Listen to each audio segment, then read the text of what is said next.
கற்பனைக்கு எட்டாத ஒரு விஷயம் இருக்குது அப்படின்னா அது விண்வெளி உலகத்தை சொல்லலாம். எவ்வளவு தான் நம்ம ஆராய்ச்சி பண்ணாலும் இன்னமும் பல விஷயங்கள் விண்வெளியில் இருந்துக்கிட்டு தான் இருக்குது.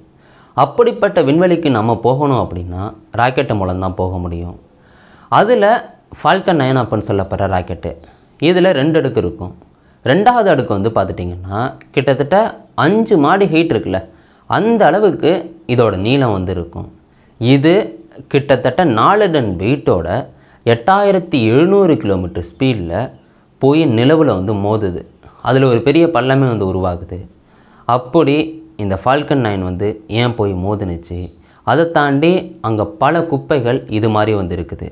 ஏன்னா குப்பைகள்லேருந்து விண்வெளி ஃபுல்லாக வந்து ரொப்பி வச்சுருக்கோம், கிட்டத்தட்ட டன் கணக்காக. அப்படி அதெல்லாம் என்ன பண்ணுவாங்க, இல்லாட்டி கடைசி வரை அப்படியே இருக்குமா? அந்த குப்பையெல்லாம் வந்து கிட்டத்தட்ட கிலோமீட்டர் கணக்காக ஸ்பீடாக வந்து சுற்றிக்கிட்டே வந்து இருக்கும். அப்படிப்பட்ட அந்த ஸ்பேஸ் குப்பைகளை பற்றியும் இந்த ஃபால்கன் 9 பற்றியும் அப்புறம் நிலவு குப்பைகளை பற்றியும் இந்த வீடியோவில் பார்க்க போகிறோம். எல்லாருக்கும் வணக்கம், நான் தான் பாலாஜி பேசுகிறேன். இந்த வீடியோ கண்டிப்பாக இன்ட்ரெஸ்டிங்காக இருக்கும். முதல்ல ராக்கெட்டை பற்றி தெரிஞ்சுக்குவோம். ராக்கெட் வந்து நம்ம டிவியில் பார்த்துருந்துருப்போம், லான்ச் ஆகும், அதுக்கப்புறம் எல்லோரும் வந்து கைத்தட்டி சந்தோஷமாக இருப்பாங்க. அப்படிப்பட்ட இந்த ராக்கெட் வந்து 3 விதமாக இருக்குது. சிறிய ராக்கெட் வந்து பார்த்துட்டிங்கன்னா 10,000 கிலோலேருந்து 30,000 கிலோ வந்து வெயிட் இருக்கும். அடுத்த 2வது ராக்கெட்டு, நடுத்தர ராக்கெட்டு, இது வந்து 3 லட்சம் கிலோலேருந்து 5 லட்சம் கிலோ வந்து வெயிட் இருக்கும். 3வது தான் மிகப்பெரிய ராக்கெட்டு, இது 30 லட்சம் கிலோலேருந்து 50 லட்சம் கிலோ வந்து வெயிட் இருக்கும். இப்படி 3 வகையாக வந்துருக்கு.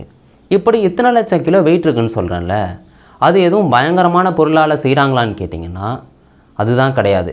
அந்த ராக்கெட்டுக்குள்ளே கிட்டத்தட்ட ஃபுல்லாக ஃபியூல் தான் இருக்கும். ஒரு 100% வெயிட் இருக்குன்னா அதில் 90% வந்து ஃபியூல் தாங்க இருக்கும். அந்த ஃபியூல்னால தான் இந்த ராக்கெட் வந்து மேலே போகுது.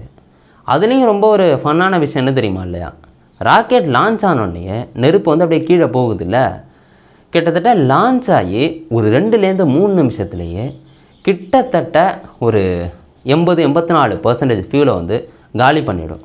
மிச்சம் இருக்கிற ஃபியூலை வச்சு தான் மேலே பார்க்க போகும். அதனால தான் போகிற வேலையே ஒரு 2-3 நிமிஷத்துலேயே பகுதி வந்து அப்படியே கட் ஆகிடும். ஏன்னா அந்த ஃபியூல் இருக்கிற இடம் வந்து முடிஞ்சிட்டு தெண்டமாக ஒரு வெயிட்டை தூக்கிட்டு மேலே பார்க்க போக வேண்டியதில்லை, பார்ட்டை கட் பண்ணி விட்டுருவாங்க. அப்படி மேலே போக போக அடுத்தடுத்த பார்ட்டை வந்து கட் பண்ணி விடுவாங்க. இதில் ராக்கெட் வந்து ஒவ்வொரு நாடும் ஒவ்வொரு விதமாக வச்சுருக்காங்க. இப்போ நம்ம இந்தியாவில் பிஎஸ்எல்வி ராக்கெட்டு, ஜிஎஸ்எல்வி ராக்கெட் இருக்குல்ல, பிஎஸ்எல்வி வந்து 4 பார்ட்டாக இருக்கும். இப்போ விண்ணில் ஏவுனதுக்கு அப்புறம் பார்ட்டு வேலை முடிஞ்சோடனே அது கிளண்டுக்கும். அடுத்த 2வது பார்ட்டு வேலையை தொடங்கும், அது முடிஞ்சோடனே அது கிளண்டுக்கும். இப்படி 4 பார்ட்டாக பிஎஸ்எல்வி இருக்குது, ஜிஎஸ்எல்வி 3 பார்ட்டாக இருக்குது. இப்போ ஃபால்கன் 9 தானே போய் நிலவில் மோதுனுச்சு, இது 2 பார்ட்டு தான், கொஞ்சம் அட்வான்ஸ்டானது. இந்த ஃபால்கன் 9 ராக்கெட் வந்து 70 மீட்டர் ஹைட் இருக்குங்க. அதை தாண்டி எப்படி சொல்லணும்னா ஒரு 23 மாடி கட்டில் இருக்குன்னு வைங்களேன், அந்த அளவுக்கு ஹைட்டாக இருக்கும். இப்படிப்பட்ட அந்த ராக்கெட்டு ஒட்டு மொத்தமாக 5,50,000 கிலோ இருக்கும். இதில் 5 லட்சம் கிலோ வெறும் ஃபியூல் மட்டும்தான். அடுத்த 25,000 கிலோ தான் இந்த ராக்கெட்டோட வெயிட்டு, வெறும் வெத்துக்கூடு. அப்புறம் 25,000 கிலோ மெயினாக எதை அனுப்புகிறோம், சேட்டலைட் அனுப்புகிறோன்னு வைங்களேன், அதோட வெயிட் 25,000 கிலோ. இப்படி ஒட்டு மொத்தமாக 5,50,000 கிலோவாக இருக்கும். இதை விண்ணில் ஏவுறாங்கன்னா கிட்டத்தட்ட 550 கோடியிலேருந்து 600 கோடி ரூபா செலவாகும். இந்த ராக்கெட்டை விண்ணில் ஏவுனதுக்கப்புறம் 2 நிமிஷத்துலேருந்து 3 நிமிஷத்துக்குள்ளே பார்ட்டோட வேலை முடிஞ்சிடும். கிட்டத்தட்ட 84% ஃபியூலை காலி பண்ணி பார்ட்டை கிளட்டி விட்டுருவாங்க. இப்போ அந்த ராக்கெட்டோட வெயிட்டே வெறும் 1 லட்சம் கிலோ தான் இருக்கும். 5.5 லட்சம் கிலோலேருந்து வெறும் 1 லட்சம் கிலோவாக எப்படி ராக்கெட்டை ஏவுன ஒரு 3 நிமிஷத்துக்குள்ளேயே வந்து மாறிடும். அந்த 1 லட்சம் கிலோ அப்படியே மேலே பார்க்க போய்கிட்டே இருக்கும். அப்புறம் விண்வெளி அடைஞ்சதுக்கப்புறம் 2வது பார்ட்டோட வேலை வந்து முடியுது. கரெக்டாக எந்த இடத்துல அந்த சேட்டலைட்டை நிலைநிறுத்தணுமோ அங்கே நிறுத்திட்டு அது அப்படியே விண்வெளி குப்பையாக வந்து மாறிடும். அதுக்கப்புறம் சேட்டலைட்டு பூமி வந்து சுற்றிக்கிட்டு வரும்.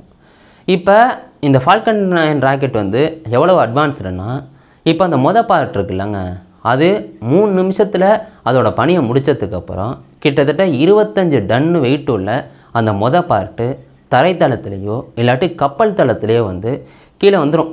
அதை வந்து மறுபடியும் யூஸ் பண்ணலாம். கிட்டத்தட்ட 20 வாட்டி அந்த ஃபால்கன் 9ஓட அந்த பார்ட்டை யூஸ் பண்ணலாமா.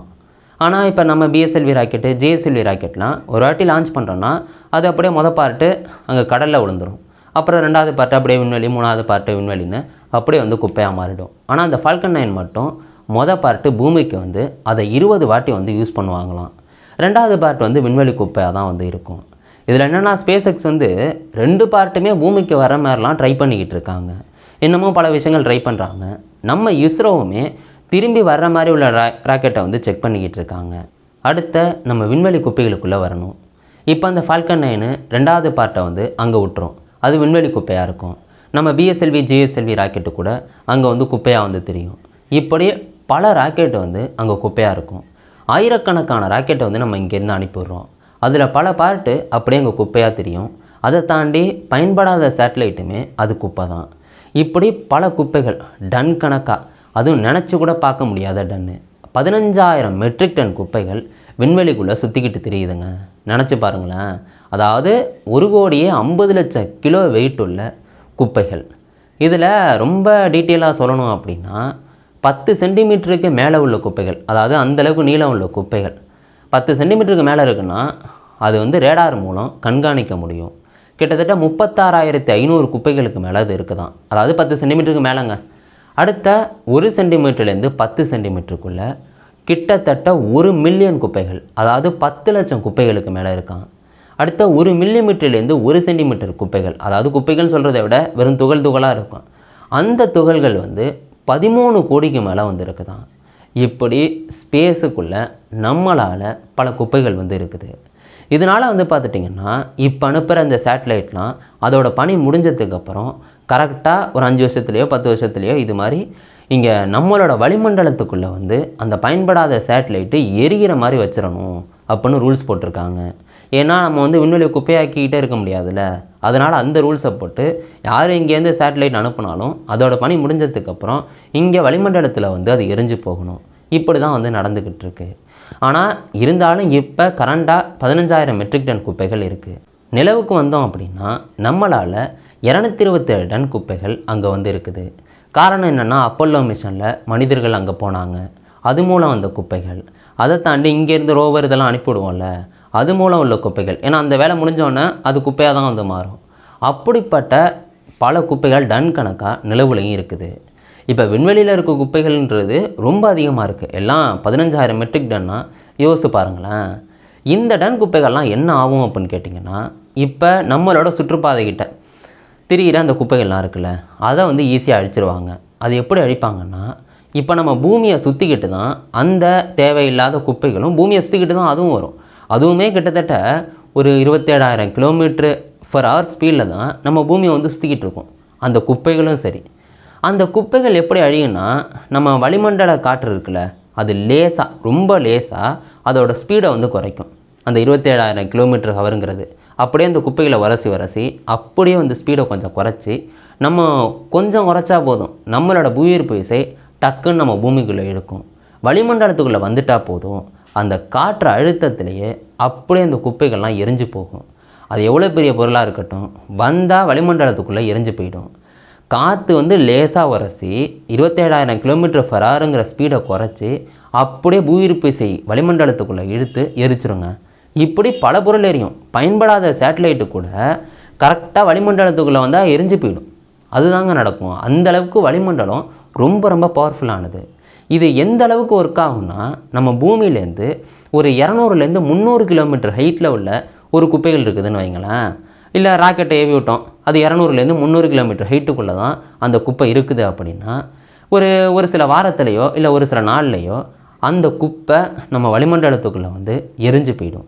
இதுவே 400 கிலோமீட்டர் ஹைட்லேருந்து 500 கிலோமீட்டர் ஹைட்டுக்குள்ளே ஒசக்க இருக்குன்னு வைங்களேன்.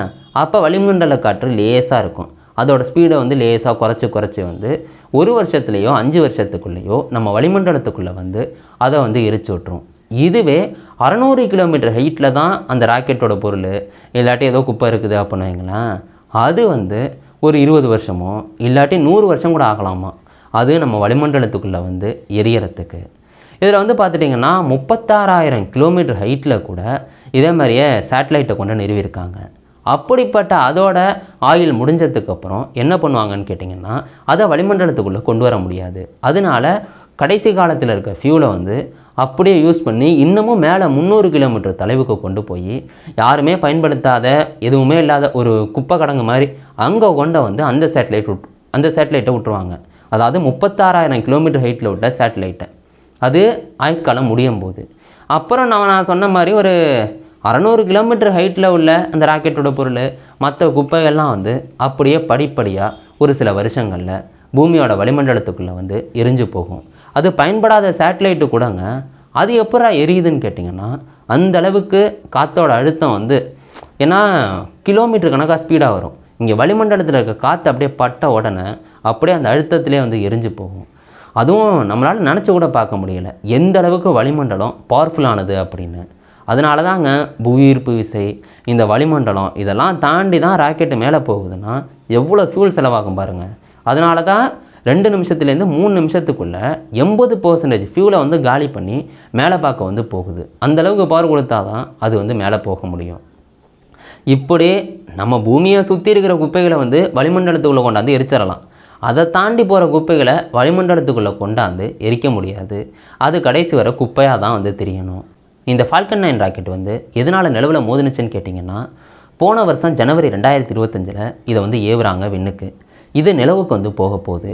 மொதல் பார்ட் வந்து கிளண்டுட்டு, 2வது பார்ட் வந்து பார்த்துட்டிங்கன்னா கிட்டத்தட்ட 39,000 km/h ஸ்பீடு, ரொம்ப ஸ்பீடில் புவியீர்ப்பு விசையை தாண்டி போகுது. அந்த ஸ்பீடில் போனால் தான் புவியீர்ப்பு விசையை தாண்ட முடியும், இல்லாட்டி புவியீர்ப்பு விசைக்குள்ளே மாட்டிக்கணும். ஏன்னா அந்த அளவுக்கு நம்மளோட புவியீர்ப்பு விசைங்கிறது ரொம்ப ரொம்ப ஸ்ட்ராங்கானது. அவ்வளோ கிலோமீட்டர் ஸ்பீடில் புவியீர்ப்பு விசையை தாண்டி கொண்ட இந்த ராக்கெட் வந்து விட்டுரும். 2வது பார்ட்டோட வேலையும் முடிஞ்சிடும். வெறும் விண்கலம் மட்டும்தான் கரெக்டாக அந்த நிலவை நோக்கி போகும். நிலவை நோக்கி எப்படா அந்த விண்கலம் போகுது, அதுக்குள்ளே ஃபியூல் இருக்குமான்னு கேட்டிங்கன்னா, அதுக்குள்ளே கம்மியான அளவுக்கு ஃபியூல் இருக்கும். ஆனால் இதோட பியூட்டியே இது தாங்க. இப்போ பூமியில் வந்து காற்று இருக்குது. அதனால் நம்ம ஒரு ஸ்பீடாக போகிறோன்னா காற்று எப்படியுமே தடுக்கும். ஆனால் விண்வெளியில் அது கிடையாது. இப்போ ராக்கெட் வந்து 39,000 km/h ஸ்பீடில் கொண்ட விண்வெளியில் விட்டுறதுன்னா அதே ஸ்பீடில் தான் அந்த விண்கலம் போய்கிட்டே இருக்கும். யோசிச்சு பாருங்கள், அதுக்கு எந்த ஃபியூலும் வந்து தேவைப்படாது. அதே ஸ்பீடில் காற்று இல்லாததுனால, எதுவுமே தடுக்காததுனால அதே ஸ்பீடில் அப்படியே நிலவை நோக்கி போய்கிட்டே இருக்கும். அதுவும் அந்த பாதையை வந்து கரெக்டாக அமைச்சிருப்பாங்க.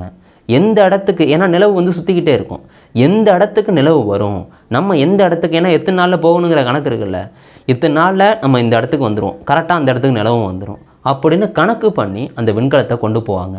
அதுக்கப்புறம் அது அங்கே தரையில் இறக்கணுன்னா இதோட ஸ்பீடை குறைச்சிட்டு பல விஷயங்களை வந்து இங்கே பூமியில் இருந்துக்கிட்டு விஞ்ஞானிகள் வந்து பண்ணுவாங்க. அந்த அளவுக்கு அறிவியல் வந்து வளர்ந்துருக்கு. யோசிச்சு பாருங்களேன் எவ்வளோ பியூட்டின்னு. 39,000 km ஸ்பீடில் கொண்டு விட்டோன்னே அது பாட்டுக்கு வந்து விண்கலம் வந்து போகும், காற்று தடை இல்லாததுனால. இந்த ஃபால்கன் 9 ராக்கெட்டு எதனால் மோதினுச்சுங்கிறதுக்கே நான் இன்னும் வரலையே. ஏன்னா இந்த ஃபால்கன் 9 வந்து கொண்டு விட்டுருது புவியீர்ப்பு விசையை தாண்டி. ஆனால் இந்த ராக்கெட்டு வந்து தறிகெட்டு ஓட ஆரம்பிச்சிட்டு, ஏன்னா இங்கே புவியீர்ப்பு விசைக்குள்ளே வர முடியலை, அதனால் இங்கே பூமி வந்து இழுக்கலை. அந்த ராக்கெட்டோட பகுதி 2வது பகுதி தானே, அது வந்து கிட்டத்தட்ட 4 டன் வெயிட்டு. நான் சொன்ன மாதிரியே ஒரு 5 மாடி கட்டடம் நீளம். அப்படிப்பட்ட ராக்கெட்டு அங்கேயே விண்வெளி குப்பையாக சுற்றிக்கிட்டு திரியுது. அப்புறம் நம்மளோட புவியீர்ப்பு விசை, லேசான புவியீர்ப்பு விசை, அப்புறம் நிலவோட ஈர்ப்பு விசை, அப்புறம் அந்த சூரிய ஒளியோட அந்த அழுத்தம் அப்படின்ட்டு பல விஷயங்களை தாண்டி அது வந்து நில தடுமாறி அப்படியே நிலவை நோக்கியே போகுது.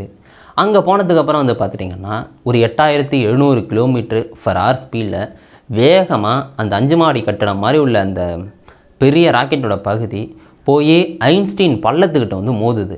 அப்படி மோதினோடனே ஒரு பெரிய பள்ளமே வந்து உருவாகுது. கிட்டத்தட்ட 18 மீட்டர்லேருந்து 30 மீட்டர் அகலம் உள்ள பள்ளம் இருக்கும் அப்படின்னு சொல்கிறாங்க. 5 மீட்டர் ஆழம் உள்ள பள்ளமாக அது இருக்கும் அப்படின்னு வந்து சொல்லப்படுது. அந்த பள்ளம் உருவாயிடுது. கரெக்டாக ஆகஸ்ட் 5 12 மணியை போல் இந்த சம்பவம் நடக்குது. இதை முன்னாடியே கணிச்சிட்றாங்க. ஏன்னா இதை கண்காணிச்சுக்கிட்டே இருந்தாங்க. இது கண்டிப்பாக மோத போகுது அப்படின்னு விஞ்ஞானிகளுக்கு தெரிஞ்சுட்டு அவங்க நினச்ச மாதிரியே அங்கே போய் மோதுது. இதை எப்படி கன்ஃபார்ம் பண்ணுறதுன்னு விஞ்ஞானிகள் யோசிக்கிறாங்க. இப்போ அந்த இடத்துல தென்கொரியாவோட லூனாரி சேட்டலைட்டும் என்னமோங்க, அது அப்படியே சுற்றிக்கிட்டு இருந்திருக்கு அந்த இடத்துல. கரெக்டாக அது ஃபோட்டோ எடுத்திருக்கும் அப்படின்ட்டு முன்னாடி வந்து நிலவு வந்து அந்த இடத்துல பள்ளம் இருக்காது, இப்போ பள்ளமாக இருக்கா அப்படின்னு ஃபோட்டோ வச்சு செக் பண்ணுவோன்னு செக் பண்ணுறாங்க. கரெக்டாக அந்த இடத்துல வந்து பள்ளம் இருந்திருக்கு, கண்டிப்பாக மோதி இருக்கு அப்படின்னு வந்து தெரிய வருது. இதில் என்னென்னா, இங்கே பூமியிலேருந்து அதை பார்த்துருக்க முடியுமான்னு கேட்டிங்கன்னா, இந்த சம்பவம் நடந்தப்போ பூமியில் பெரும்பாலும் வந்து எல்லா இடத்துலையும் பகலாக தான் வந்து இருந்திருக்கு. இதை தாண்டி இங்கே போய் பள்ளம் உருவாகிட்டு கிட்டத்தட்ட இவ்வளோ பெரிய வெயிட்டு, கிட்டத்தட்ட ஒரு 8,700 km/h ஸ்பீடில் போய் மோதுதுன்னா அதாவது செகண்டுக்கு கிட்டத்தட்ட 2.5 கிலோமீட்டர் ஸ்பீடு. அவ்வளோ ஸ்பீடில் போய் மோதுதுன்னா எவ்வளோ மண் பறந்துருக்கும். அந்த அளவுக்கு மண் தூசி வந்து கிட்டத்தட்ட 100 கிலோமீட்டர் உயரத்துக்கு அது பறந்துருக்கு அப்படின்னு வந்து சொல்கிறாங்க. அப்படிப்பட்ட இம்பேக்டை இந்த ஃபால்கன் 9ஓட 2வது பார்ட் வந்து கொடுத்துருந்துருக்கு. ஆனால் இது வந்து எதுவும் நிலவுக்கு ஆபத்து பூமிக்கு ஆபத்தான்னு கேட்டிங்கன்னா கண்டிப்பாக ஆபத்து கிடையாது. ஏன்னா இந்த ஃபால்கன் 9ஓட 2வது பார்ட்டு மாதிரியே ஒவ்வொரு 6 நாளைக்கும் ஒரு தடவை ஒரு விண்கல் வந்து போய் நிலவில் வந்து மோதுது. யோசிச்சு பாருங்கள், ஒவ்வொரு 6 நாளைக்கும் ஒரு தடவை தினமுமே அங்கே விண்கல் மோதுது. ஆனால் இவ்வளோ வெயிட் உள்ள பொருள் மோதுறது 6 நாளைக்கு ஒரு தடவை நடந்துக்கிட்டு தான் இருக்குது. இது நம்மளால் வந்து நடந்திருக்கு அப்படின்னு வந்து சொல்லப்படுது. ஆனால் யோசிச்சு பாருங்களேன், நம்ம பூமியில் வளிமண்டலம் அப்படின்னு ஒன்று இருக்குது. பூமிங்கிறது ஒரு மிகப்பெரிய கிஃப்ட்டு அப்படின்னு தான் சொல்லி ஆகணும். ஏன்னா வளிமண்டலம் எல்லாத்தையும் தடுத்து நிறுத்திக்கிட்டு இருக்குது. வளிமண்டலத்துக்குள்ளே வர்ற பொருளை அது எரிக்குது. ஆனால் நிலவில் வளிமண்டலம் இல்லை. வளிமண்டலம் இருந்துருந்துச்சுன்னா இந்த ஃபால்கன் 9ஐயும் வந்து பார்த்துட்டிங்கன்னா எரிச்சிருந்துருக்கும். ஆனால் அது எரிக்கலை, காரணம் வளிமண்டலம் இல்லை. இதெல்லாம் எவ்வளோ பெரிய பியூட்டின்னு யோசிச்சு பாருங்கள். இதெல்லாம் பார்க்கும்போது பூமி வந்து கடவுள் கொடுத்த கிஃப்ட்டு அப்படின்னு தான் சொல்லி ஆகணும். நம்ம இதை ஆராய்ச்சி பண்ணுறதுக்கு இங்கேருந்து பல பொருள்களை அனுப்பி வைக்கிறோம். அது குப்பையாக அங்கே இருக்குது. அந்த குப்பையை பூமிக்குள்ளே கொண்டு வந்து எரிக்கிறோம். அதை தாண்டி நிலவை ஆராய்ச்சி பண்ணுறதுக்கு இங்கேருந்து பல பொருள் அனுப்பி வைக்கிறோம்.